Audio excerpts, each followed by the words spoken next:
Noon, tuwing Mayo lang nagkakaroon ng sayawan sa Obando sa Bulacan. Ngayon, ginawa na ito linggo-linggo. Parami raw kasi ng parami ang nagpupunta sa simbahan ng San Pascual Bailon para humiling ng anak. May report si Katrina Son. Ang simbahan ng San Pascual Bailon na ito sa Obando, Bulacan.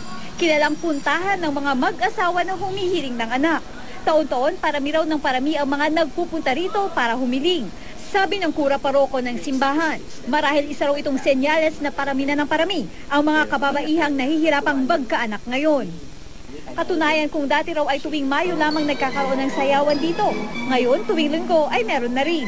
Hindi siya mahulugan ng karayom sa dami ng tao at yung kahit na umulan, kahit na bumaha, kahit na malayo pa yung pinanggalingan nila, kumbaga walang hahadlang. Si Aling Marina Contreras, nabiyayaan daw ng anak matapos sumayaw dito sa Obando, Bulacan. Naging emosyonal siya nang alalahanin ang pinagdaanan nilang mag-asawa para lamang magkaanak.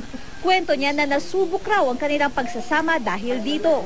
Yung asawa ko para bang natutokso din sa babae dahil tinutokso siyang baog. Malungkot ang walang anak.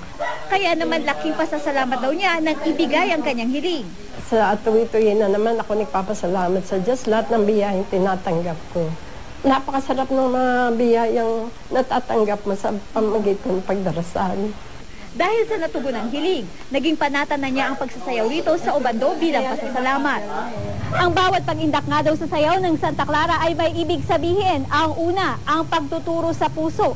Ang ibig sabihin daw nito ay taimtim ang inyong panalangin. At ang pangalawa nga ay tinatawag na hayon.